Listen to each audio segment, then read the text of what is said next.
Isang ordinaryong hapon sa Maynila. Mababa ang araw, naglalagay ng mahahabang anino sa mga abalang kalye, habang nagmamadaling umuwi ang mga tao galing sa trabaho.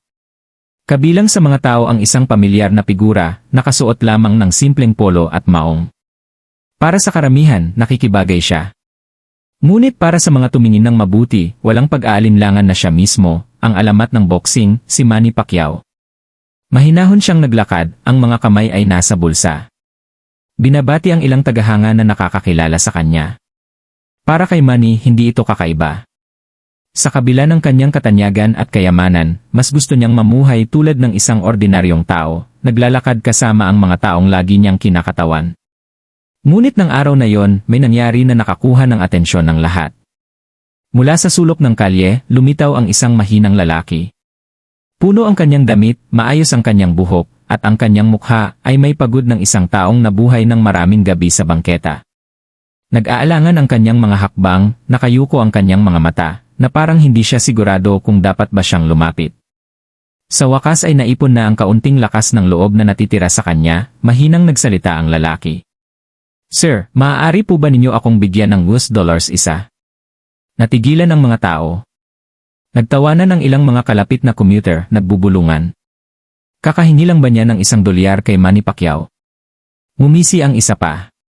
Sa lahat ng tao. Para sa kanila, tila katawa-tawa ito. Narito ang isang lalaking walang tirahan na humihingi ng $1 sa isang multimilyonaryo at isang world champion, isang senador. Tiyak na papansinin siya ni Manny, babaliwalain o pagtatawanan ito. Tutal, ang mga kilalang tao ay kilalang abala. Malayo o minsan ay malamig pa nga. Ngunit hindi tumawa si Manny. Hindi siya lumingon. Huminto siya sa paglalakad at tiningnan ng diretsyo ang lalaki, ang kanyang ekspresyon ay hindi mabasa. Ang lalaking walang tirahan ay kinakabahang gumalaw. Handa ng tanggihan, nagsisisi na sa kanyang paghingi. At pagkatapos ay nagsalita si Manny. "Bakit $1 isa?" Nagulat ang lahat sa tanong. Lumapit ang mga nakamasid. Tumingkad ang kanilang kuryosidad. Bakit hindi na lang ibinigay ni Manny sa kanya ang barya at umalis? Bakit nagtanong ng kakaibang tanong? Nanginginig ang mga labi ng lalaking walang tirahan habang sinusubukan niyang magpaliwanag. Ang kanyang boses ay halos hindi na maituturing na bulong. At sa sandaling iyon, ang kalye ay tumahimik. Gustong marinig ng lahat ang susunod na mangyayari dahil walang inaasahan sa gagawin ni Manny. Ang ginawa ni Manny bilang tugon ay ikinagulat ng lahat ng nakatayo roon. Tumahimik ang kalye. Ang tanong ni Manny, bakit $1 isa? Ay nanatili sa hangin, mas malakas na umalingaw-ngaw kaysa sa kabuluhan ng mga busina ng sasakyan at mga daldalan sa paligid. Napalunok ng mariin ang lalaking walang tirahan, ang kanyang mga mata ay kinakabahang lumingon kay Manny at sa mga mausisang karamihan. Sandaling tila tatalikod siya. At tatakbo, nahihiya sa pagtatanong pa. Ngunit may kung ano sa matatag na tingin ni Manny, maliban sa pagiging matyaga, na hindi nanunuya, ang nagbigay sa kanya ng lakas ng loob na magsalita. "Hindi ko kailangan ng marami," mahinang sabi ng lalaki. "Sapat na ang $1 isa para makabili ng isang piraso ng tinapay, marahil ng kaunting tubig. Iyon lang ang gusto ko ngayon, sapat lang para hindi na ako makatulog muli ng gutom." Simple lang ang kanyang mga salita, ngunit dala nito ang bigat ng hindi mabilang na gabi ng pagdurusa. Hindi komportable ang mga taong malapit. Ang ilan ay tumingin sa malayo na ayaw siyang tignan. Ang iba ay umiling, bumubulong ng mariin. Bakit hindi na lang siya maghanap ng trabaho, bulong ng isang lalaki. Lagi namang humihingi ng limos at ang iba naman ay napangisi. Isang grupo ng mga teenager ang hayagan na tumawa, sabay sunggab sa isa't isa. Isipin mong nagmamakaawa ka kay Manny Pacquiao ng $1. Malamang ay ginagastos niya yon sa kape. Yumuko ang lalaking walang tirahan, ang kahihiyan ay halos napakabigat para dalhin. Narinig na niya ang mga salitang iyon noon. Sa mundo, siya ay hindi nakikita o mas malala pa, isang pasanin. Ngunit hindi gumalaw si Manny. Patuloy siyang nakatayo. Roon, ang kanyang atensyon ay buo sa lalaking nasa harap niya. Ang kanyang katahimikan, ay nagsimulang gumulo sa karamihan. Sa wakas, nagtanong muli si Manny. "Gaano ka nakatagal?" "Nabubuhay sa mga lansangan." Nag-alangan ang lalaki pagkatapos ay bumuntong hininga. 3 taon. Mula nang mawalan ako ng trabaho. Umalis ang aking asawa at ang aking mga anak. Hindi ko sila nakikita. May mga araw. Nagmamakaawa ako. May mga araw na hindi ko man lang inaabala. May mga taong dumadaan lang na parang wala ako roon. Ngayon naisip ko na baka may makinig. Nabasag ang kanyang boses sa huling salita, at mabilis niyang pinunasan ang kanyang mga mata, nahihiya. Muling nagbago ang karamihan. Ang ilan ay mukhang nagkasala ngayon, ang iba ay mausisa. Isang babae ang mahinang bumulong sa kanyang kaibigan, hindi ko alam. Hindi man lang niya. Gusto ng marami, kaunting tulong lang. Pero hindi lahat ay naantig. Isang lalaking naka-business suit ang napangisi. Huwag kayong magpaloko. Lahat sila ay may mga kwento. Pera lang ang gusto niya para sa alak o droga. Lumingon si Manny sa lalaki, at sa unang pagkakataon, bahagyang tumigas ang kalmado niyang ekspresyon. Kilala mo ba siya? Alam mo ba ang kwento niya? Natahimik ang negosyante na bigla. Hindi malakas ang boses ni Manny, ngunit may taglay itong otoridad na. Tumigil sa kalye at lumingon pabalik sa lalaking walang tirahan. Muling lumambot si Manny. Humingi ka ng $1, nag-isip niyang sabi. Sapat lang para mabuhay sa araw na yon. Pero sabihin mo sa akin, kaligtasan lang ba ang gusto mo? Kumurap ang lalaki. Hindi sigurado kung paano sasagot. Nanginginig ang kanyang mga kamay habang mahigpit na nakahawak sa strap ng kanyang punit na bag, hindi ko na alam. Naman. Ayoko lang magutom. Dahan-dahang tumango si Manny. Naiintindihan niya. Malupit ang gutom. Hindi lang nito. Pinahina ang katawan. Dinudurog nito ang espiritu. Sa ngayon, mas marami ng tao ang nagtipon, nakataas ang kanilang mga telepono, at nire-record ang bawat segundo. Ang kwento ay nagaganap ng live sa harap ng dose-dosenang mga estranghero. Ngunit parang pinipigilan ng buong mundo ang paghinga. At pagkatapos ay gumawa si Manny ng isang bagay na hindi inaasahan ni Numan. Yumuko siya, ibinaba ang sarili upang magtama ang kanyang mga mata at ang lalaking walang tirahan. Sa iisang kilos na yon, binura niya ang distansya sa pagitan ng isang alamat ng boxing at isang nakalimutang kaluluwa. Humingi ka ng $1, malumanay na sabi ni Manny. Pero gusto kitang bigyan ng higit pa riyan. Gusto kitang bigyan ng respeto. Nanlaki ang mga mata ng lalaki. Sa loob ng maraming taon, siya ay tinuring na mas mababa sa tao. Walang sinuman ang nagsalita sa kanya ng ganito. Walang sinuman ang tumingin sa kanya ng walang pandidiri o awa. Nanginig ang kanyang mga labi, ngunit walang salitang lumabas. Natahimik ang karamihan, natigilan sa mga salita ni Manny. Kahit ang mga nanuya kanina ay mukhang hindi mapakali, ang kanilang mga mukha ay nagpapakita ng kahihiyan. At habang tumatagal ang sandali, tumataas ang pananabik.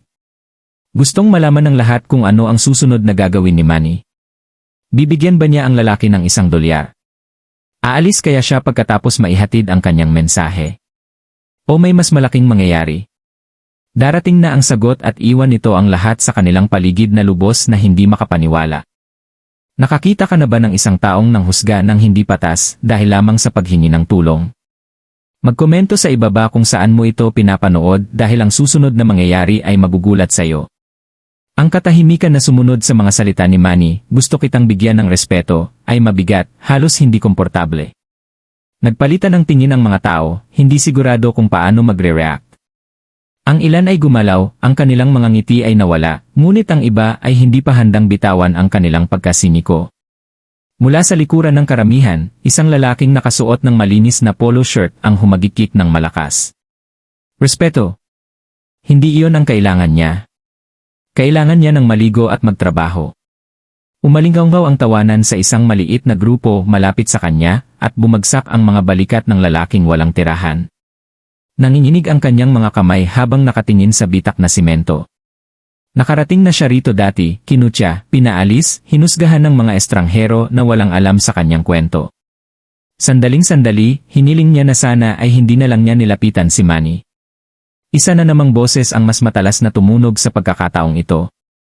Huwag mong sayangin ang pera mo sa kanya, Pacquiao. Ganoon din ang mga taong ito. Tatanggapin nila ang anumang ibigay mo at babalik sila rito bukas. Pumikit ang lalaking walang tirahan.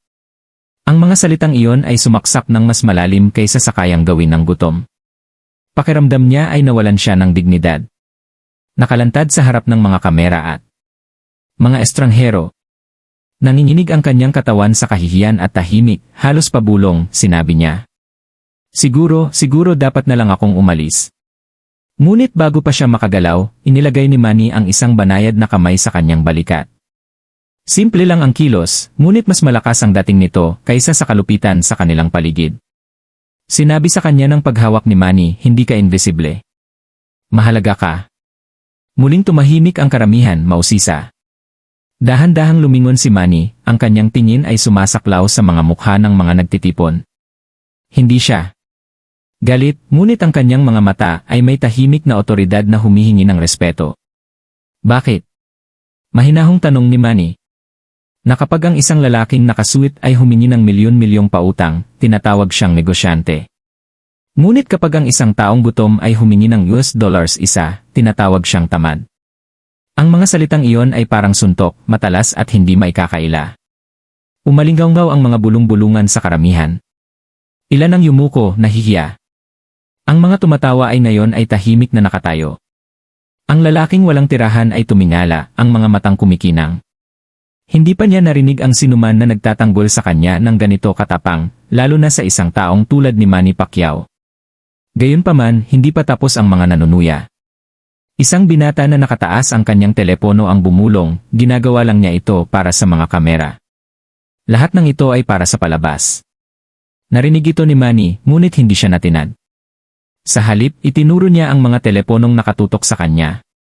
Kung ang mga kamerang ito ay nagre-record, mabuti. Hayaang makita ng mundo. Hayaang makita nila kung paano natin tinatrato ang mga mahihirap. Hayaang makita nila kung gaano tayo kabilis tumawa sa sakit ng isang tao. Marahil ay mapagtanto natin kung ano ang kailangang baguhin. Muling naghiyawan ang mga tao, sa pagkakataong ito ay tumango bilang pagsang-ayon. Ang nagsimula bilang kuryosidad ay naging paghanga. Hindi lamang isang tao ang ipinagtatanggol ni Manny. Hinahamon niya ang lahat ng nanonood ng live at online na harapin ang kanilang sariling mga pagtatangi. Ang lalaking walang tirahan, na labis na nabigla, ay bumulong, Ginoo, hindi ako karapat-dapat sa iyong kabaitan. Lumapit si Manny, ang kanyang tinig ay matatag ngunit banayad. Ang bawat tao ay karapat-dapat sa kabaitan. Huwag kailanman maniwala sa iba. Napahagulgol ang lalaki. Malayang umaagos ang mga luha sa kanyang mukha. Sa loob ng maraming taon, sinabihan siya sa pamamagitan ng mga salita, sa pamamagitan ng mga kilos, sa pamamagitan ng katahimikan na siya ay walang kwenta. Ngunit sa sandaling iyon, ibinalik ni Manny sa kanya ang isang bagay na napakahalaga, ang dignidad. Gayunpaman, ang mga tao ay umingay sa pananabik. Ano nga ba ang gagawin ni Manny? Magbibigay ba siya ng barya, isang perang papel, o hahayaan na lang itong magsalita? Isa sa mga kasama ni Manny, na gumagalaw ng hindi komportable, bumulong, tara na, champ. Hindi mo kailangan ng dramang ito. Ang kanyang mga anak, na nakamasid mula sa malayo, ay mukhang nag-aalala rin, hindi sigurado kung bakit ang kanilang ama ay gumugugol ng napakaraming oras kasama ang isang estranghero na pinabayaan ng lahat. Ngunit nanatiling matatag si Manny. Hindi kailanman natitinag ang kanyang titig. Hiniling sa akin ng lalaking ito ang US dollars isa, malakas na sabi ni Manny para marinig ng karamihan. Ngunit ang tunay niyang hiniling ay isang paalala na siya ay nakikita, na siya ay naririnig, na siya ay mahalaga. Lalong lumakas ang mga bulong-bulungan, halo ng pagkakasala at pagkamangha. Ang ilan sa mga taong nanlait kanina ay natagpuan na lamang ang kanilang mga sarili na tumatango, nahihiya sa sarili nilang mga salita. Suminghot ang lalaking walang tirahan, hawak pa rin ang kanyang punit na bag, gusto ko lang kumain ngayon, pag-amin niya habang nababasag ang kanyang boses. Ngumiti ng malambing si Manny. At kakainin mo pero hindi lang ngayon, natigilan ang mga tao. Nag-zoom in ang telepono, kinukuha ang bawat segundo. May malaking mangyayari at alam ito ng lahat. Tiningnan ng lalaking walang tirahan si Manny nang may pagkalito. Lumipat ang kanyang mga mata sa pagitan ng kalmadong mukha ng boxing champion at ng perang nakaumbok sa kanyang bulsa. Sir, ano? Ang ibig ninyong sabihin? Dahan-dahang tumayo si Manny, ang kanyang presensya ang nagkokontrol sa buong kalye. Agad na namatay ang mga bulungan. Dumukot siya sa kanyang bulsa at yumuko ang mga tao, pigil ang hininga. Inaasahan ng lahat na bubunot siya ng isang singsing perang papel, marahil ay isang maliit na kilos para tapusin ang sandali. Ngunit sa kaibuturan, may nagsasabi sa kanila na ito ay higit pa sa inaakala ng sinuman dahil si Manny Pacquiao ay malapit nang gulatin silang lahat. Kung nakatayo ka roon at pinapanood ang pangyayaring ito, ano ang inaasahan mong susunod na gagawin ni Manny? I-comment ang iyong hula sa ibaba dahil ang katotohanan ay mag-iwan sa iyo na walang masabi. Ang hangin ay parang kuryente, puno ng pananabik. Bawat mata ay nakatuon kay Manny Pacquiao habang dumudukot siya sa kanyang bulsa. Bumilis ang paghinga ng lalaking walang tirahan. Inihanda niya ang sarili para sa pamilyar na ritual. Isang maliit na barya, marahil isang gusot na perang papel. Isang kilos na parang buto ang inihagis sa kanyang daan patungo sa isang nagugutom na aso. Naranasan na niya ang sandaling ito ng napakaraming beses. Pero huminto si Manny. Hindi siya agad naglabas ng pera. Sa halip, dahan-dahan siyang yumuko, ibinaba ang sarili hanggang sa ang kanyang mga mata ay maging kapantay ng lalaking nakaupo sa gilid ng kalsada.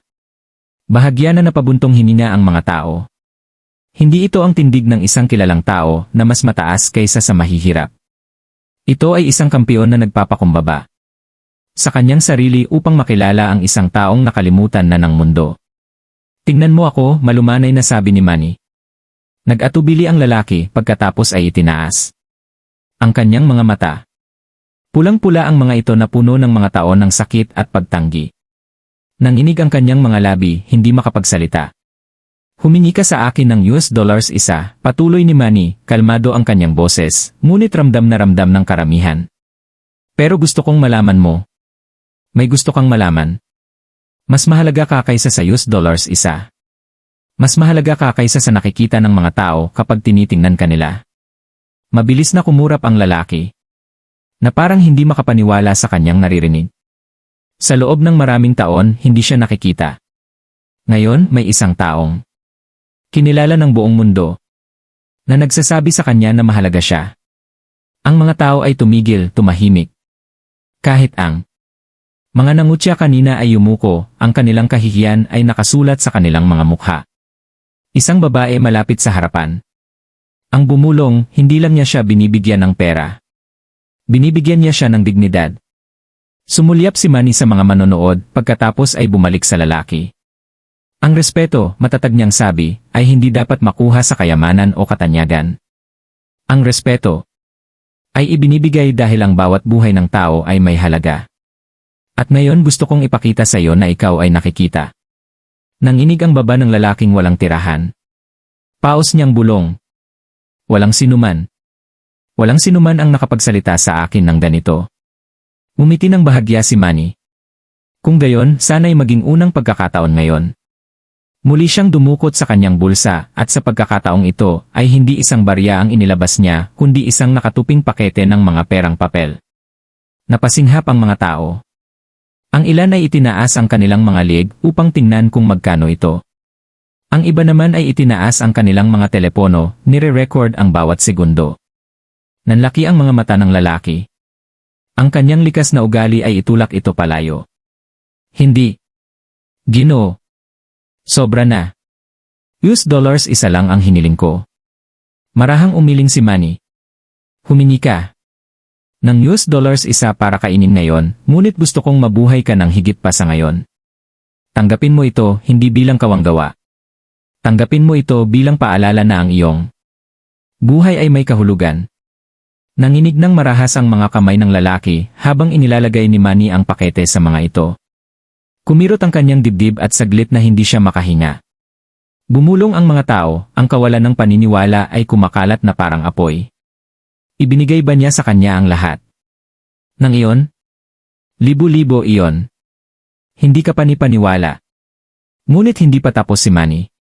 Tumingin siya sa mga taong nanonood at bahagyang nagtaas ng boses. Ilan sa atin ang dumadaan sa isang taong katulad niya araw-araw? Ilan sa atin ang nag-iisip na mas mababa sila kaysa sa atin dahil lang sa humihingi sila ng tulong. Nakakabingi ang katahimikan. Iniiwasan ng mga tao ang pakikipagtitigan, nakatitig sa bangketa, nahihiya. Nawala ang kaninang tawanan, napalitan ng bigat ng pagmumuni-muni. Ang tunay na lakas, patuloy ni Manny, ay hindi nasusukat sa kung gaano karaming titulo ang iyong napanalunan o kung gaano karaming pera ang iyong kinikita. Ang tunay na lakas ay nasusukat sa kung paano mo tinatrato ang mga walang-wala. Ang salita ay lumubog ng malalim. Kahit ang mga dating nangungutya ngayon ay natagpuan ang kanilang mga sarili na dahan-dahang tumatango, nagpapakumbaba. Ang lalaking walang tirahan ay mahigpit na nakahawak sa pera sa kanyang dibdib, ang mga luha ay malayang umaagos sa kanyang mga pisngi. Salamat. Salamat, Ginoo. Iniligtas mo ako. Kaya kong kumain.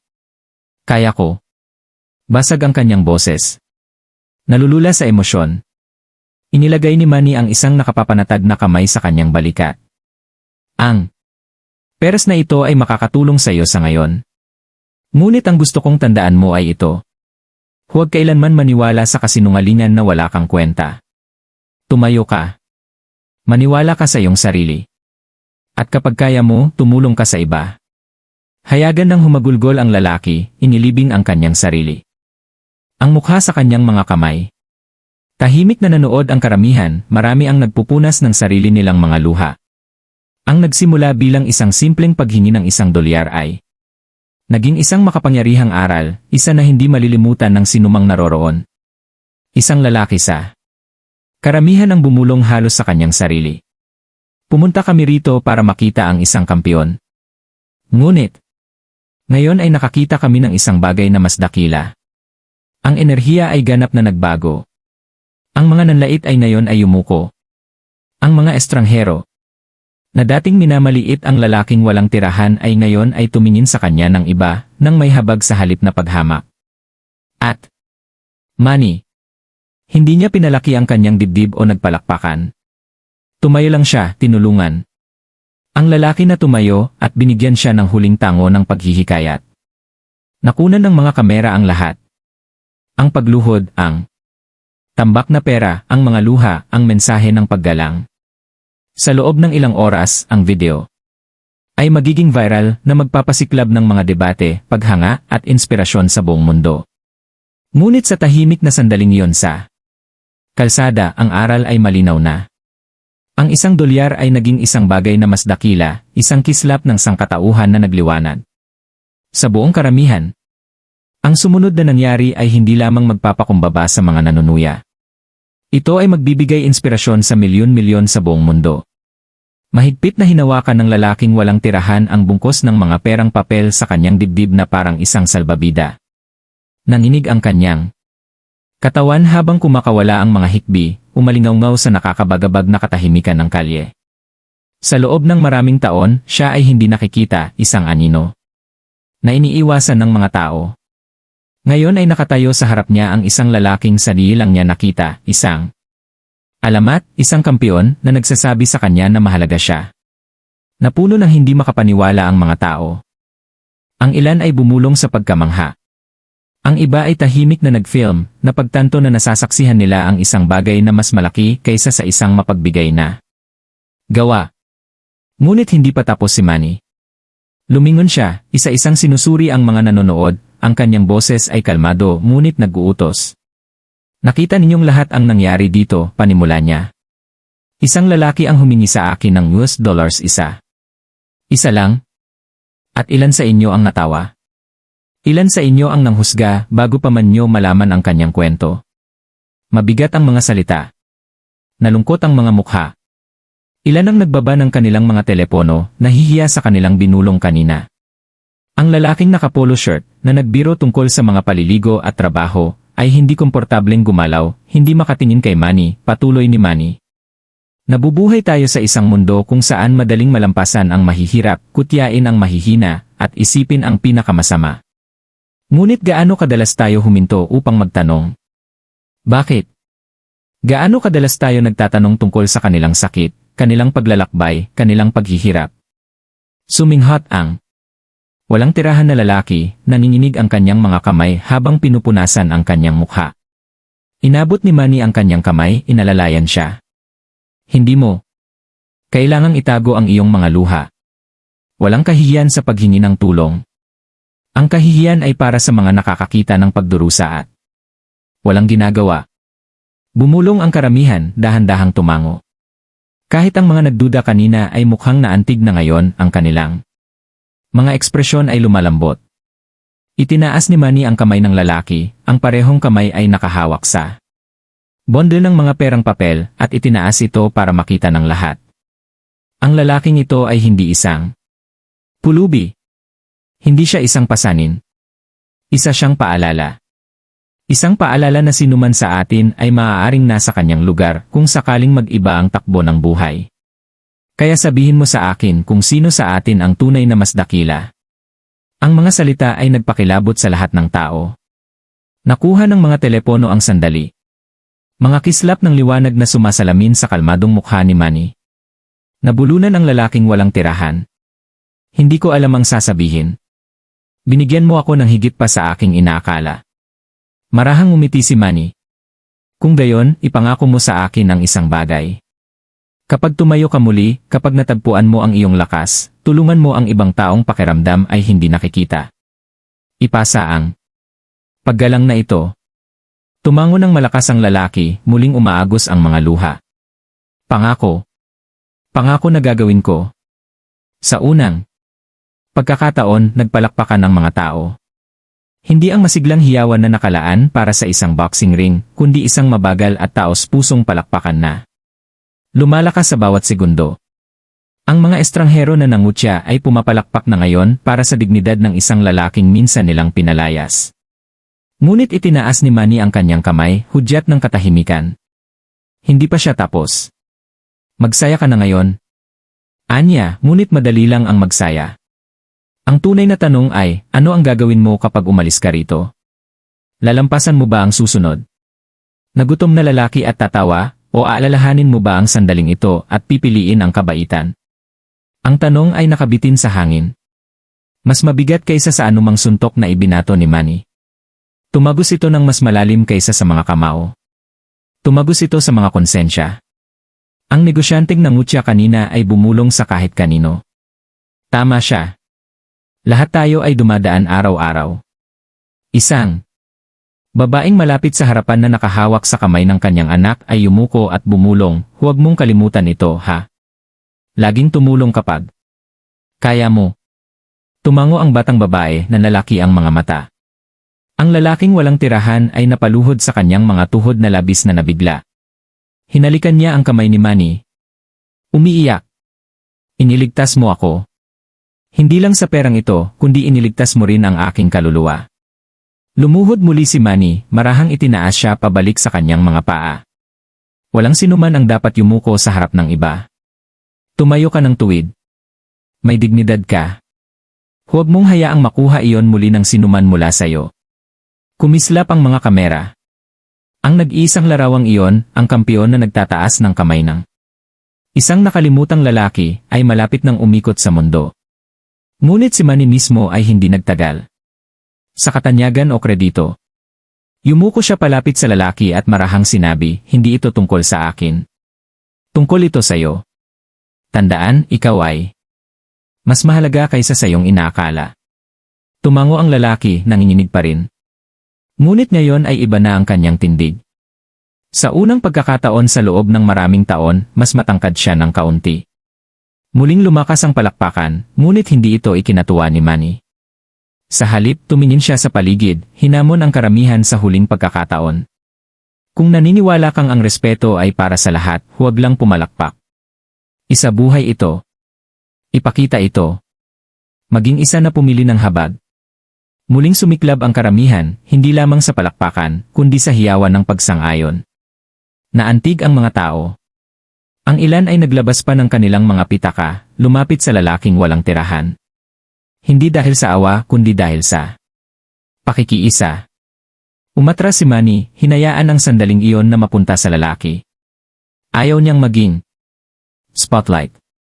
Gusto niyang makita ng mundo ang sangkatauhan na hilaw at walang sinala. At habang patuloy na umiikot ang mga kamera, ang kwento ng isang kahilingang US$1 ay naging isang pandaigdigang aral tungkol sa dignidad, respeto, at ang tunay na kahulugan ng lakas. Sumasang-ayon ka ba kay Manny na ang tunay na lakas ay sinusukat sa habag, hindi sa kayamanan o mga titulo? Magkomento ng kung naniniwala kang ang respeto ay dapat para sa lahat. Ang kalye ay puno ng enerhiya. Nagbago ang atmosfera.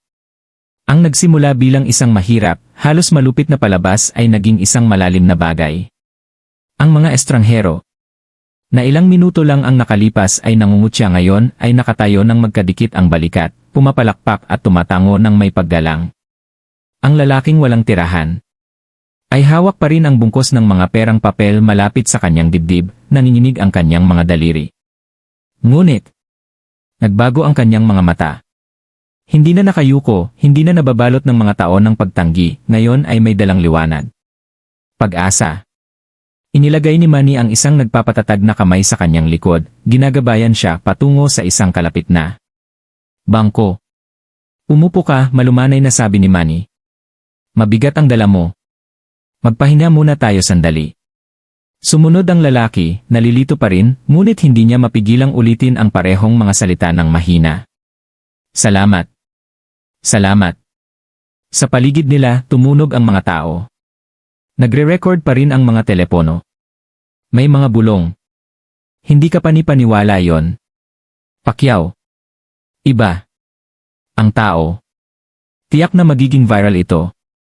Ngunit tila walang kamalayan o walang pakialam si Manny sa mga kamera. Nanatili ang kanyang focus sa lalaking nasa harap niya. Muli, lumuhod. At inayos ni Manny ang mga lumang sapatos ng lalaki, nagtatali ng maluwag na sintas na parang nagmamalasakit sa isang kapatid. Tahimik na napanganga ang mga tao. Narito ang isang world champion, isang senador, isang lalaking may pandaigdigang katanyagan, yumuyuko upang itali ang sapatos ng isang taong itinakwil ng lipunan. Noon biglang bumulong ang isang nakamasid, na hindi niya nakilala noon, teka, si Manny Pacquiao ba yan? Mabilis na kumalat ang bulong, umalingaw sa karamihan na parang apoy. Lumingon ang mga ulo, nanlaki ang mga mata, at lumapit ang mga telepono. Siya nga iyon. Ang kampiyon ng bayan na tumutulong sa isang lalaking walang tirahan. Diyos ko, totoo ito. Bigla nilang napagtanto. Hindi ito basta-bastang estranghero. Isa ito sa mga pinakasikat na atleta sa mundo. Isang lalaking may lahat ng dahilan para hindi pansinin, lahat ng dahilan para umalis. Ngunit, pinili niyang huminto, makinig at magmalasakit. Narinig din ng lalaking walang tirahan ang mga bulungan.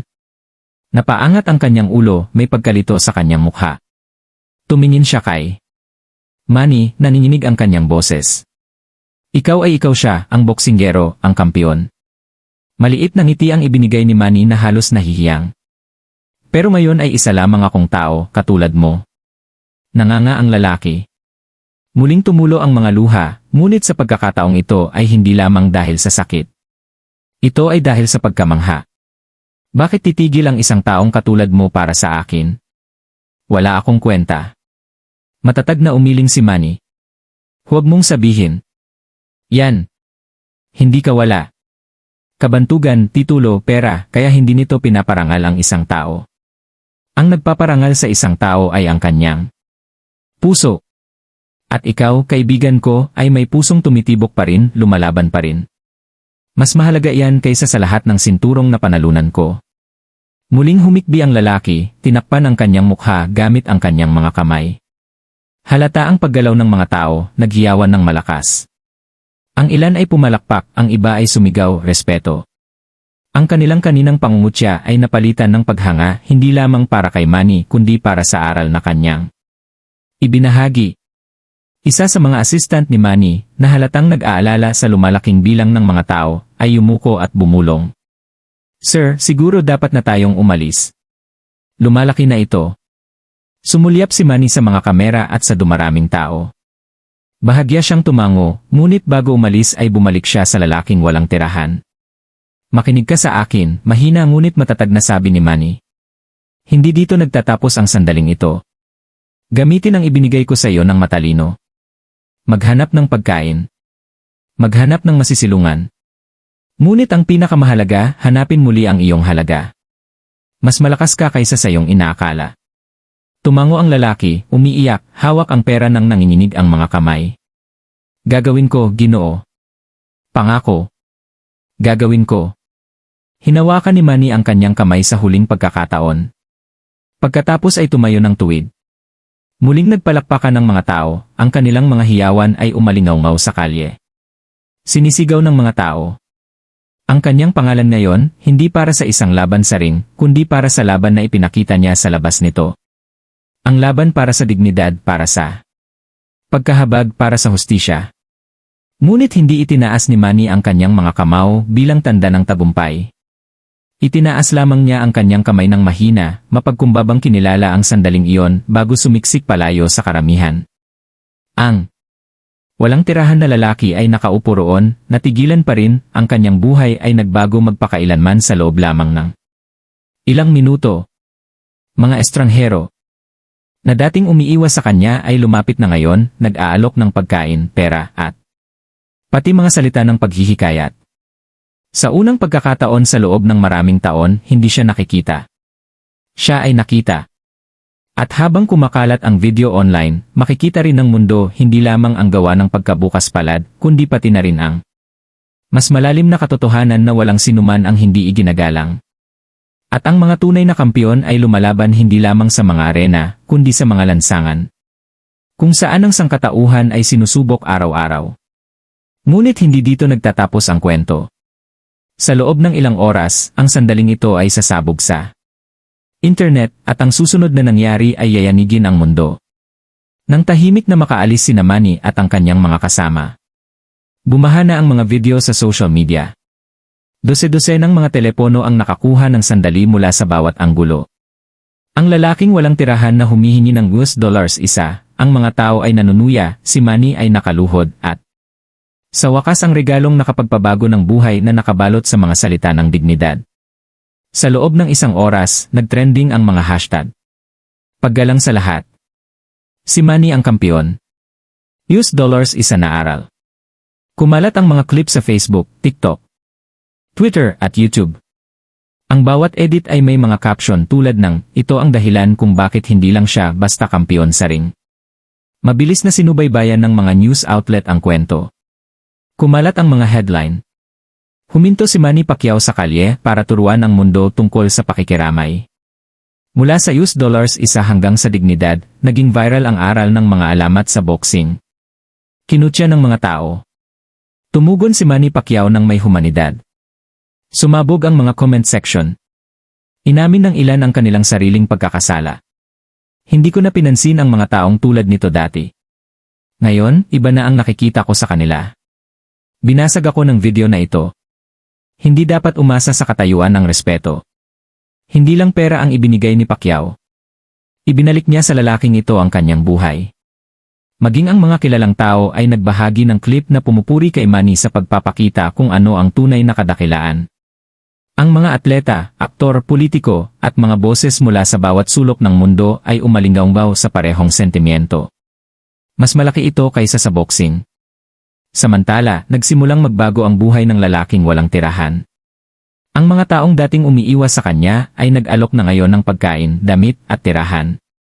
Ang mga lokal na organisasyon ay lumapit na inspirasyon upang tulungan siyang makahanap ng katatagan. Sa unang pagkakataon sa loob ng maraming taon, naramdaman niya ang init ng kabaitan ng tao na nakapalibot sa kanya na parang isang kalasad. Ngunit ang pinakamahalaga ay hindi lamang ang tulong na natanggap niya. Ito ay ang paraan ng pagtingin sa kanya ngayon. Hindi bilang isang pasanin, hindi bilang isang hindi nakikita, kundi bilang isang lalaking may kwento, isang lalaking may dignidad. At si Manny, nang tanungin kalaunan tungkol sa sandaling hindi siya nagyabang o umamin ng kredito, simple lang ang kanyang tugon. Nagutom din ako minsan. Alam ko kung ano ang pakiramdam ng hindi pinapansin, ang tratuhin na parang hindi mahalaga. Kaya naman hindi ko malilimutan kung saan ako nanggaling. Ang respeto ay libre. Ang kabaitan ay libre. Kailangan lang natin itong piliin. Ang mga salitang iyon na paulit-ulit na binabanggit sa mga panayam at sinipi sa mga artikulo ay naging puso ng viral na kwento. Ipinaalala nito sa mga tao sa lahat ng dako na ang pakikiramay ay hindi tungkol sa mga dakilang kilos. Ito ay tungkol sa pagpili na makita at igalang ang pagkatao ng iba. Pagkalipas ng ilang linggo, kumakalat pa rin ang clip na nakakuha ng milyon-milyong views. Sa mga paaralan, pinatugtog ito ng mga guro upang magbigay inspirasyon sa mga mag-aaral. Sa mga simbahan at community center, ginamit ito ng mga pinuno upang magpasimula ng mga usapan tungkol sa pagpapakumbaba at dignidad. Kahit sa mga lupon ng gobyerno, binanggit ang kwento bilang patunay na ang pamumuno ay tungkol sa serbisyo, hindi sa katayuan. Ang kahilingang $1 isa ay naging isang pandaigdigang aral. Gayunpaman, si Manny mismo ay tumanggi na hayaan itong maging tungkol sa kanya. Iniwasan niya ang papuri, sa halip ay itinuro ang lalaking ang lakas ng loob na humingi ay nagpasiklab ng sandali. Nagsimula ito sa kanya, sabi ni Manny. Ipinaalala niya sa ating lahat ang isang bagay na mahalaga. Na ang paghingi ng tulong ay hindi kahinaan. Ito ay pantaw. Ang walang tirahan na ngayon ay unti-unting muling itinatayo ang kanyang buhay, ay inulit ang damdamin. Sa isang bihirang panayam, sinabi niya habang umiiyak, humingi ako ng $1 isa, ngunit ang natanggap ko ay pag-asa. Pag-asa na hindi ako makalimutan. Pag-asa na makatayo akong muli. Ang impluwensya ng kwento ay lumaganap ng higit pa sa sulok ng kalye na yon. Ipinaalala nito sa mundo na ang mga bayani ay hindi lamang nabubuo sa mga arena sa ilalim ng maliwanag na ilaw. Minsan sila ay nabubunyag sa tahimik na pagyuko ng pag-angat sa isang taong itinapon. Kaya't nagpatuloy ang aral. Ang mga tunay na kampiyon ay hindi nakikipaglaban para sa kaluwalhatian. Nakikipaglaban sila para sa dignidad, para sa respeto, para sa sangkatauhan.